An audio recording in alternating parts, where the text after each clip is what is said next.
Hello dear students, welcome to Simplest Biology Hub. I am Sharmila and today we are going to discuss about water movement up in a plant. Topic of transport in plant class 11th. इसके पहले वाले topic में बेटा हमने water potential के बारे में discuss किया कि वाटर पोटेंशियल कैसा प्लांट में अपवर्ड मूवमेंट करने के लिए हेल्प करता है। तो क्या आपने कभी इमेजिन किया है कि आपकी घर की नीचे की टंकी में अगर पानी है और उस पानी को हमें ऊपर वाली टंकी में पहुंचाना है तो क्या विदाउट मोटर ये काम पॉसिबल है? नहीं ना। बट प्लांट इतने ऊंचे ऊंचे रहते हैं, उसमें तो कोई मोटर नहीं लगी रहती है, तो भी पानी अपने आप इतना ऊपर लीव्स तक कैसे पहुंच जाता है, इसी बारे में आज हम इस वीडियो में डिस्कस करेंगे। So water movement up in the plant के लिए मोस्ट इम्पॉर्टेंट थिंग जो होती है बेटा, that is the root pressure. So root pressure काम कैसा करता है? देखो, पहले तो मूवमेंट ऑफ द पार्टिकल्स दो तरह की है। Movement of the water we called it here movement of water, two types inside the plant. It is the small distance movement and large or long distance, not we call large, we call long distance movement.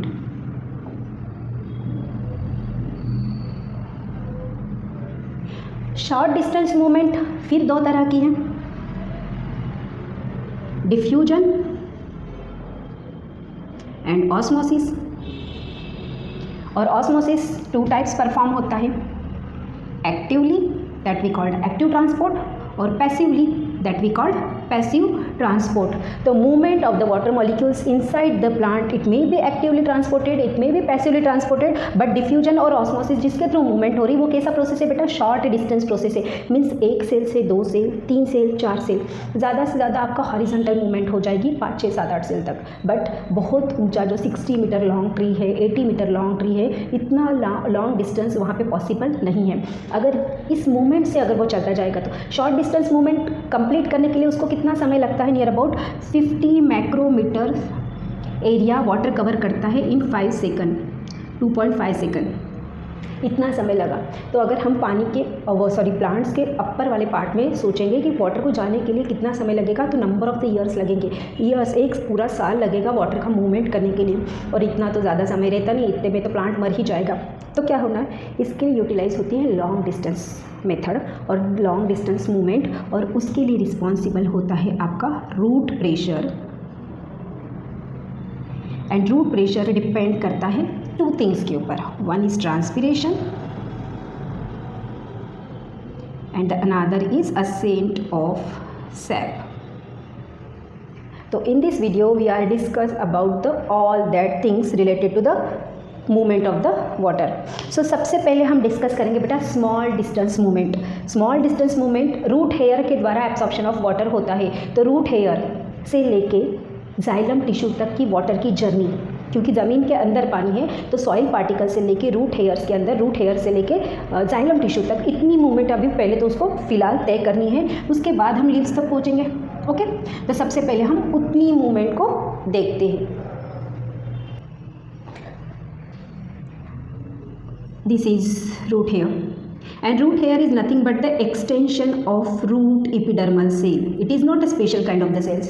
Epidermis जो cells है, root की epidermis का ही extension है बेटा। तो epidermis के नीचे कौन सी सेल्स है? epidermis के नीचे आपकी cortex, and cortex is the multiple layer. So these are the layer of cortex. cortex के देन बाद में आता है आपका endodermis. After that pericycle is there, and in pericycle phloem tissues are there, and in middle there is a xylem. In middle there is a xylem. So this is cortex region, this is endodermis region, pericycle, phloem and xylem. So these are the soil particles and water is present here, है ना। water molecules are present inside the soil. So सबसे पहले क्या होता है? through root hairs, these are the root hairs. अब simple सा फंडा है बेटा, सिंपल डिफ्यूजन इज देयर। और डिफ्यूजन क्या है? आपका movement of the particles from higher level concentration to lower level concentration. तो सॉइल के अंदर concentration of water is more, root hair के अंदर concentration of water is less, so simply water moves from the outside to inside the root hair, means the movement of the simple diffusion is there. So diffusion is there, then it transmit the epidermal cell. Epidermal cell by the same process is the simple diffusion from movement from the higher level concentration to lower level concentration. अब यहाँ पे इतने layer इसको cross out करने हैं, तो इतने layer cross out करने के इसके पास 2 मेथड्स है. एक जो मेथड है that method we called apoplast method and second method we called symplast method. So क्या होता है एपोप्लास्ट मेथड में, आपने देखा है कभी भी अगर हम किसी सिटी के अंदर से जाते हैं तो सिटी के अंदर से जाने के बाद बहुत सारे सिग्नल्स लगते हैं और सिग्नल्स को गाड़ियों को सिग्नल पे रोकना पड़ता है ना, रुक जाती है तो वहाँ पे क्या होती है मूवमेंट थोड़ी सी स्लो हो जाती है. बट अगर हमें किसी को भी सिग्नल को रोकना नहीं, किसी के सिग्नल पे रोकना नहीं, तो हम क्या करते हैं सिटी के अंदर से निकल जाते हैं, है ना, सिटी के अंदर से बाहर निकल जाएंगे. तो एपोप्लास्ट मूवमेंट ऐसी ही है. एपोप्लास्ट मूवमेंट क्या करती है, सब ये वाटर मॉलिक्यूल से जो आपकी स्पेस है इंटरसेलुलर स्पेस, इस इंटरसेलुलर स्पेसेस में से पास आउट होती है inside the xylem cells, pass out होके आपकी जाइलम सेल तक. तो फास्ट प्राइमरीली ये ध्यान रखना है बेटा कि पहले तो वो कॉर्टेक्स की मल्टी लेयर को क्रॉस आउट करेगी बाय इंटरसेलुलर एरिया, वहाँ पे सेल के अंदर एंटर नहीं होगी, सेल के बीच में जो गैपिंग है उसको क्रॉस आउट करके बाहर निकलेगी. देन एंडोडर्मिस एरिया को जब वो क्रॉस करने जाएगी तो एंडोडर्मिस एरिया में ये पॉसिबल नहीं होता in case of dicot plant. क्यों नहीं, एंडोडर्मिस एरिया में उसको सिम्प्लास्ट मूवमेंट पास आउट करनी पड़ती है. क्या होती है symplast movement is nothing but the movement of the water molecule from inside the cell. मतलब सिटी के अंदर से ही जाना पड़ेगा, कोई रास्ता नहीं है. तो सिटी के अंदर से ही जाना पड़ेगा, कोई रास्ता नहीं है तो सेल के अंदर से जाना पड़ेगा. तो हमें पता है कि 2 सेल्स के बीच में कनेक्शन रहता है. हम क्या बोलते हैं उस कनेक्शन को, प्लांट सेल के बीच में अगर वो कनेक्शन रहता है तो that we called plasmodesmata, that we called plasmodesmata. तो इस प्लाज्मोडेस्माटा से उसको पास आउट होना पड़ेगा. Why in the endodermis area only, in the endodermis area only, because in endodermis area the cell wall के बीच में जो इंटरसेलुलर स्पेस होती है वहाँ पे कैस्पेरियन स्ट्रिप होती है बेटा. There are present in the Casparian strips. And Casparian strip क्या है, Casparian strip is nothing but the check post है. चेक पोस्ट है, चकात नाका जिसे हम बोलते हैं कि ये आपका पास आउट नहीं होने देता वाटर को. अब वाटर के पास दूसरा कोई रास्ता है नहीं तो वो जाएगा प्लाज्मोडेस्माटा से, मीन्स यहाँ से वो एपोप्लास्ट मूवमेंट करेगा बट कैस्पेरियन स्ट्रिप से वो सिम्प्लास्ट मूवमेंट करेगा. And then again phloem pericycle area, phloem area से वो एपोप्लास्ट मूवमेंट करके जाइलम तक पहुँच जाएगा water molecules. This is about the apoplast movement. Symplast में क्या होता है बता ही दिया मैंने कि पास आउट होता है सेल के बीच में से. तो सेल के बीच में से जब पानी पास आउट हो रहा है तो उसको एक सेल से दूसरी सेल, दूसरी सेल से तीसरी सेल में प्लाज्मोडेस्माटा के थ्रू मूवमेंट करना पड़ेगी. मतलब सिटी के अंदर से मूवमेंट कर रहा है, मतलब सेल के अंदर से मूवमेंट कर रहा है. अब यहाँ पे कैस्पेरियन स्ट्रिप का कोई रोल नहीं आता क्योंकि ऑलरेडी वो सेल के अंदर से जा रहा है तो वो इंटरसेलुलर एरिया में आपका कोई कनेक्शन उसका होता ही नहीं. तो these 2 movements of the water molecule inside the enters from the root hairs to the xylem region. Root hair से लेके जाइलम तक आने के लिए इतनी मशक्क़त करनी पड़ती है वाटर मॉलिक्यूल्स को. और मूवमेंट कैसी है बेटा, हॉरिजॉन्टल मूवमेंट है. अब देखो यहाँ से सपोज प्लांट की ग्रीथ है 1 सेंटीमीटर लॉन्ग या 5 सेंटीमीटर पकड़ लो, 1 सेंटीमीटर तो कुछ ज़्यादा ही छोटा हो रहा है, 5 सेंटीमीटर पकड़ लो. 5 सेंटीमीटर ग्रीथ है तो रूट हेयर से लेके यहाँ तक उसको अंदर आने तक 5 सेंटीमीटर मतलब मिडल रीजन क्या आएगा 2.5 सेंटीमीटर. तो 2.5 सेंटीमीटर के आसपास आपको वहाँ पे जाइलम मिल जाएगा. तो 2.5 सेंटीमीटर का ही रास्ता उसको कवर करना है जाइलम तक पहुँचने के लिए. तो ये बहुत ही छोटा सा डिस्टेंस है. तो this is the short distance area. और शॉर्ट डिस्टेंस एरिया में क्या हो रहा है, ऑस्मोसिस हो रहा है या तो डिफ्यूजन हो रहा है, मीन्स डिफ्यूजन के through movement of the water particles आपकी हो रही है. तो चलो भाई पानी तो पहुँच गया अब जाइलम के पास, ठीक है, हॉरिजॉन्टल मूवमेंट हो गई, जाइलम के पास आ गया. अब जाइलम कंडक्शन ऑफ वाटर करता है, हम बचपन से पढ़ते आ रहे हैं. बट अब होगा क्या, जाइलम को तो ऊपर पहुंचना है, वाटर की मूवमेंट ऊपर जानी है, लीव्स को ज़रूरत है पानी की. तो अब ऊपर मूवमेंट किस तरह से होगी, for that process root pressure is required. उसके लिए रूट प्रेशर आपका काम करता है. कैसे काम करता है वो भी हम देख लेते बेटा. यहाँ पे देखो, अब ये प्लांट है आपका, ये रूट्स है, ओके. ये स्टेम एरिया है प्लांट का, स्टेम थोड़ी छोटी हो गई ना, ओके. ये स्टेम है, ये रूट है और ये स्टेम के ऊपर लीव्स है. तो लीव्स के ऊपर बेटा छोटे छोटे छेद होते हैं. What we call to that छेद, उस छेद को हमने क्या कहा, this is the epidermis area of the leaves. And यहाँ पे छोटे छोटे pores are there, that pores we called stomata, that pores we called stomata. And these are the leave cell. ये लीव्स की सेल्स है आपकी, ओके. ये leaf है, ये लीफ की सेल्स है, ये स्टोमेटा, ओके.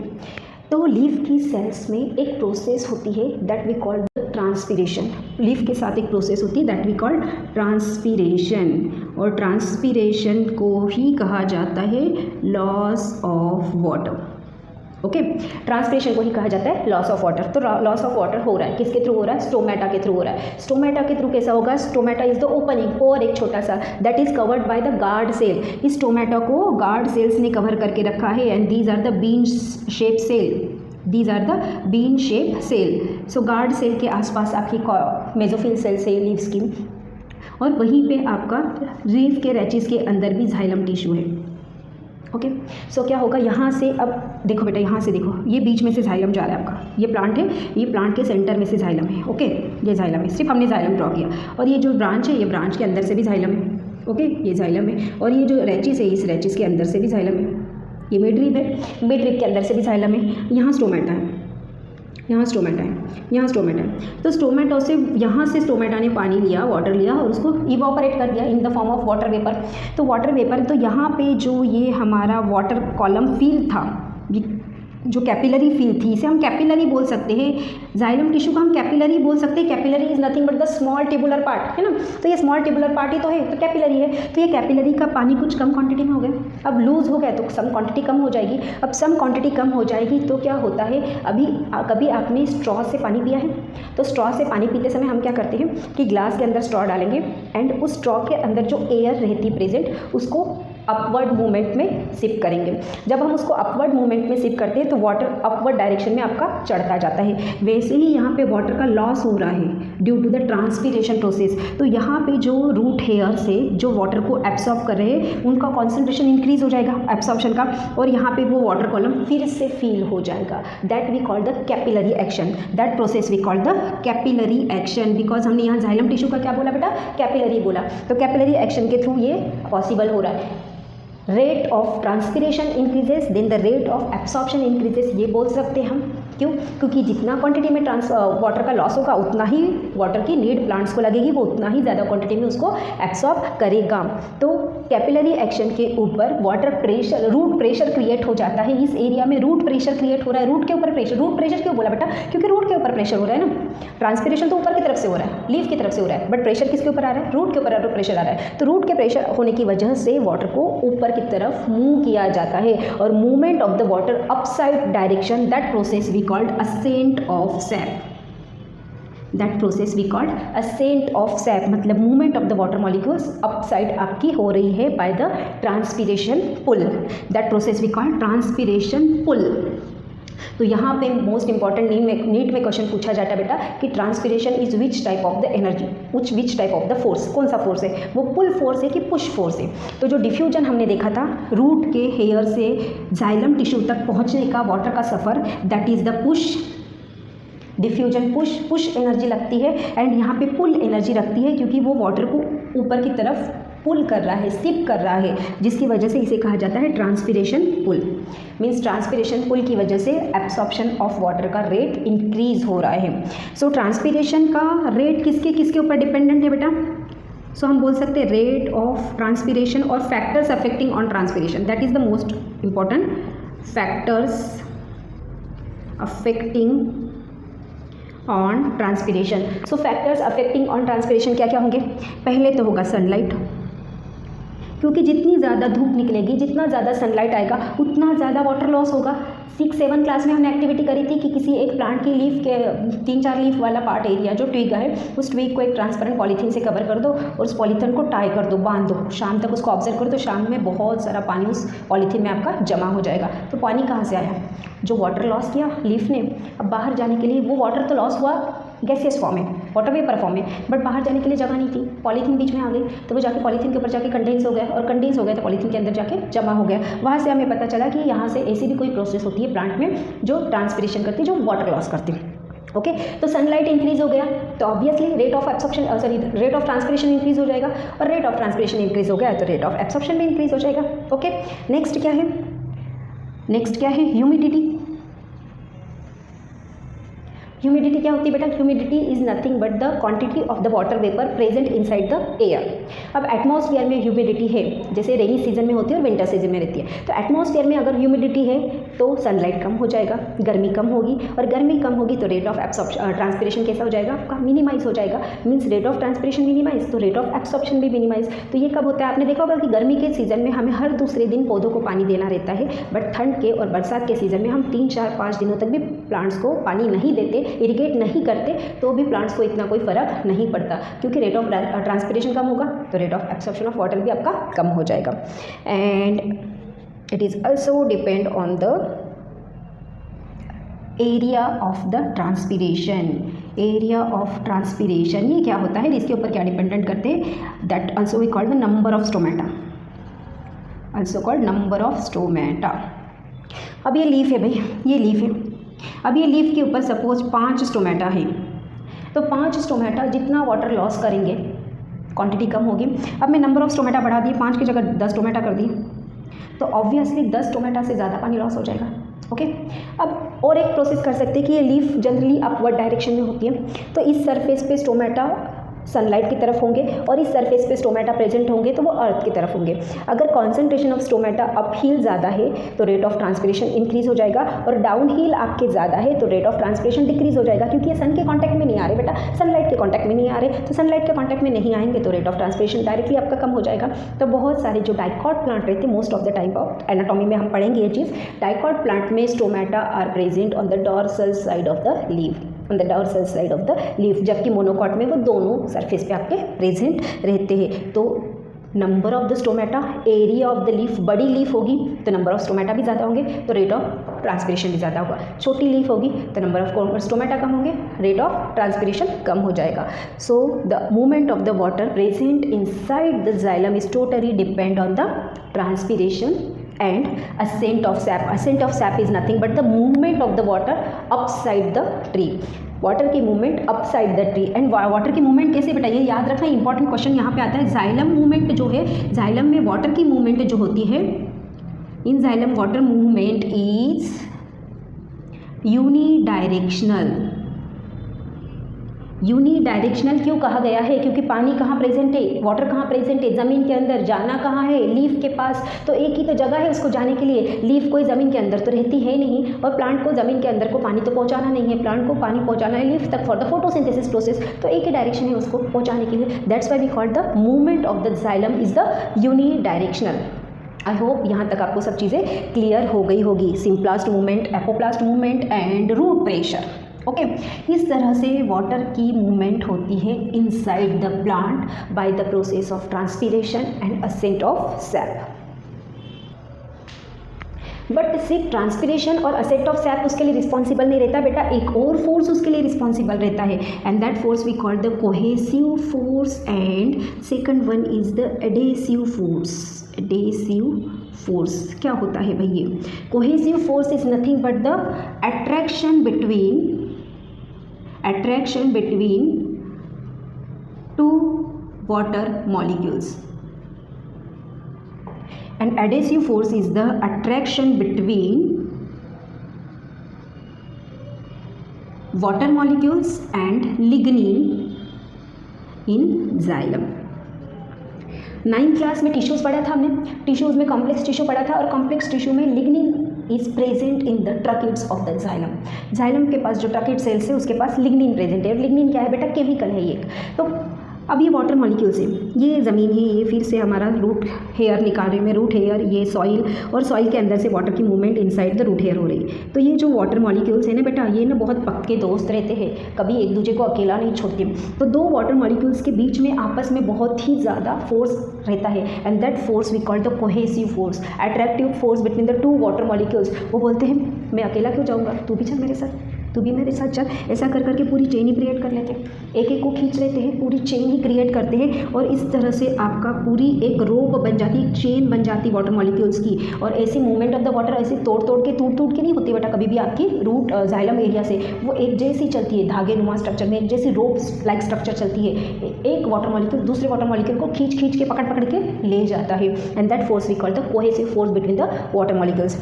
एडेसिव में क्या होता है, ठीक है भाई, कोहेसिव सब तो समझ में आ गया। एडेसिव में लिग्निन से क्या कनेक्शन है उसका, तो भाई ये जा रहा है, कहाँ से जा रहा है, ये तो जा रहा है ट्रकिड्स एरिया से, ओके।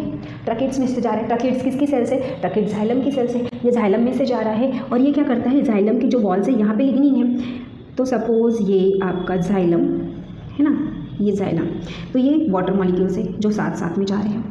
अब ये क्या करते हैं, साथ साथ में जाके इनके एडिसिव फोर्स भी रहता है, मतलब ये जो लिग्निन की वॉल है ना, इस लिग्निन वॉल से चिपक चिपक के जाते हैं। मतलब हमें कहीं ऊपर चढ़ना है, सपोज बहुत लंबी चढ़ाई चढ़नी है, तो हम डायरेक्टली स्ट्रेट सीधे तो नहीं जा सकते, हमें किसी का सहारा लेना पड़ता है, पकड़ पकड़ के जाना पड़ता है ना, किसी के सहारे से ऊपर जाते हैं। जैसे आप देखो बहुत बूढ़े लोग रहते हैं तो उनको स्टेयर्स चढ़ने के लिए साइड में जो रहता है रोप लगा रहता है या फिर आपकी फेंसिंग की रहती है, तो ये किसी का सहारा लेके ऊपर जाना है, तो ये लिग्निन का सहारा लेते बेटा, ये ट्रैकिड की वॉल का सहारा लेते हैं। तो ये जो फोर्स रहता है इन दोनों के बीच का, लिग्निन का और ट्रैकिड की वॉल्स के बीच का जो फोर्स रहता है, that force we call the adhesive force. तो ये फोर्स भी अफेक्ट करते हैं रूट प्रेशर के ऊपर। ये भी इंपॉर्टेंट है for the movement of the water upside the plant की जो मूवमेंट होती है वाटर की अपसाइड जो होने के लिए adhesive force as well as cohesive force is also important. Okay, so अब हमें पता चल गया कि पानी एंटर कैसा होता है रूट हेयर्स में, रूट हेयर्स के थ्रू जाइलम तक पहुंचने का, that is the horizontal movement of the water from root hairs to the xylem tissue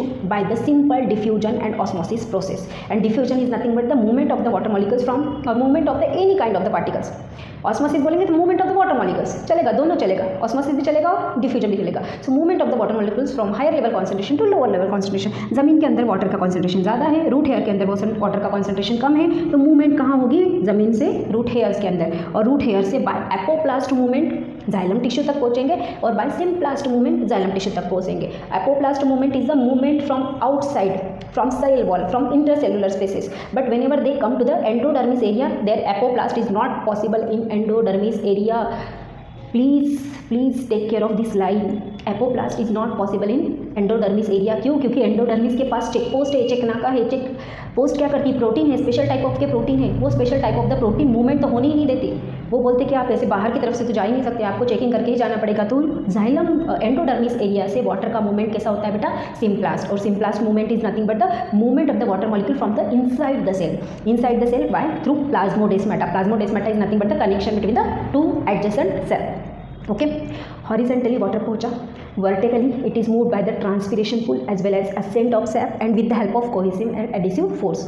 अब वाटर का तो समझ आ गया भाई, वाटर तो पहुंच गया लीफ तक, पर फोटोसिंथेसिस के लिए वाटर के साथ मिनरल्स भी चाहिए। ओके, सो मिनरल्स कैसे पहुंचते हैं वो भी देख लेते हैं। Okay, so movement of the minerals, movement up a plant, यही देखते ना minerals movement up the plant. Again ये हमारा epidermis and these are the root hair. Root hair is nothing but the extension of epidermis. Okay, again ये cortex की cells and pericycle endodermis. Okay, all that cell and finally और xylem is there, suppose is xylem. So again soil के अंदर minerals का concentration ज़्यादा है और root hair के अंदर मिनरल्स का कॉन्सेंट्रेशन कम है, तो movement of the minerals from root hair soil to root hair by simple diffusion process होनी चाहिए, नहीं होती, ऐसी होनी चाहिए बट हर बार नहीं होती। क्या होता है, अब देखो एपिडर्मिस सेल जो है क्या है हमारी प्लाज्मा मेम्ब्रेन। कोई भी सेल की आउटर मेम्ब्रेन को हम बोलते हैं प्लाज्मा मेम्ब्रेन, और प्लाज्मा मेम्ब्रेन के पास क्या है बेटा, बायपोलर मेम्ब्रेन है। बायपोलर मेडअप ऑफ लिपिड के 2 layer and intrinsic and extrinsic protein, ये हमने देखा है ना, लिपिड के लेयर एंड इंट्रिंसिक और एक्सट्रिंसिक प्रोटीन। सो ये हमारी प्लाज्मा मेम्ब्रेन किसकी, एपिडर्मल सेल के।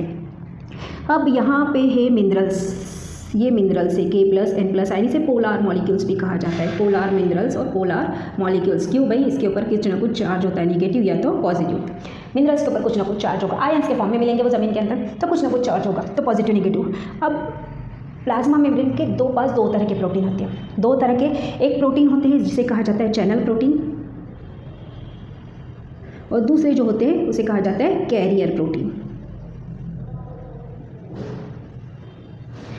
चैनल प्रोटीन ना बहुत ही सिंपल से बेटा, बहुत सादा जहाँ से हर कोई पास आउट होता है, बहुत ही सिंपल, हर कोई पास आउट होता है, किसी को रोकता टोकता नहीं बेचारा। तो कुछ आयंस जो होते हैं ना, ये चैनल प्रोटीन के अंदर एक छेद रहता है, एक दरवाज़ा रहता है, इस दरवाजे में से पास आउट हो जाते हैं directly inside the epidermal cell, inside the epidermal cell directly pass out हो जाएंगे चैनल प्रोटीन के थ्रू। इसके अंदर एक रास्ता बना रहता है, एक चैनल बना रहता है। Passive movement of the minerals, कोई एनर्जी नहीं लग रही, कोई एटीपी खर्चा नहीं हो रही, बट कुछ आयंस क्या रहते हैं, थोड़े से टेढ़े रहते हैं। वो बोलते हैं हम तो ऐसे नहीं जाएंगे, हमें अगर कुछ मिलेगा तो हम जाएंगे, उसके लिए हमें कुछ खर्चा करना पड़ेगा आपको, हमें अंदर एंट्री करने के लिए आपको कुछ ना कुछ खर्चा करना पड़ेगा।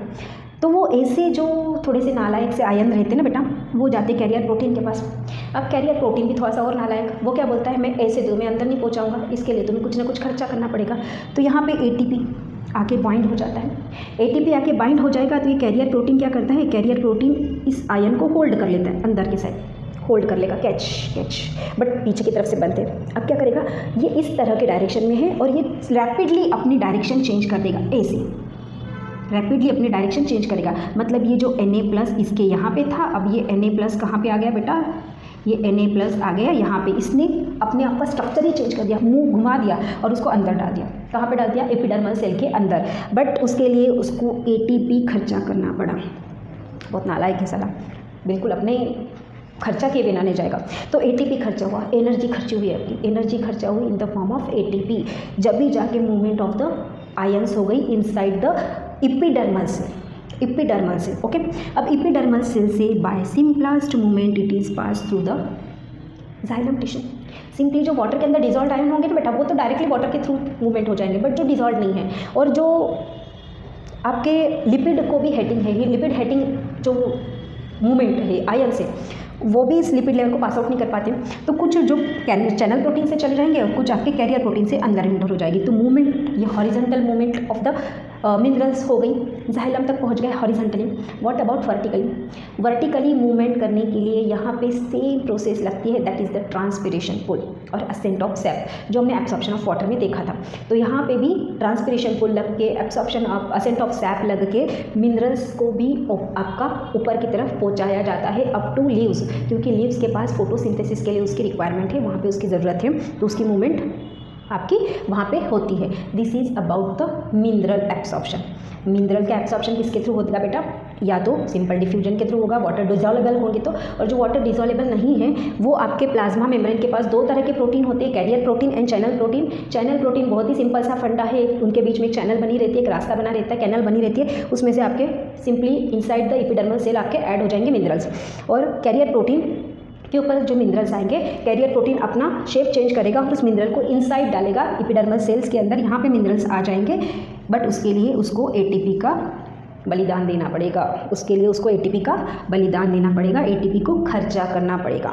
सो ATP यूज होगी तभी आपके मूवमेंट ऑफ द मिनरल्स यहाँ से पॉसिबल है, and simply vertical movement by the transpiration pull और ascent of sap. This is about the mineral movement of the plants. So the topic of water movement and the topic of mineral movement is covered in this video. I hope you understand it about all the process is clear to you. अगर नहीं हुई तो इस video को एक बार फिर से देखो बेटा, सब चीज़ें आपकी क्लियर हो जाएगी। इस टॉपिक से रिलेटेड शॉर्ट नोट्स आपको डिस्क्रिप्शन बॉक्स में एक टेलीग्राम चैनल की लिंक मिल जाएगी, अगर आप उसको फॉलो करते हैं तो इसकी शॉर्ट नोट्स आपको वहाँ पे मिल जाएगी। Thank you everyone.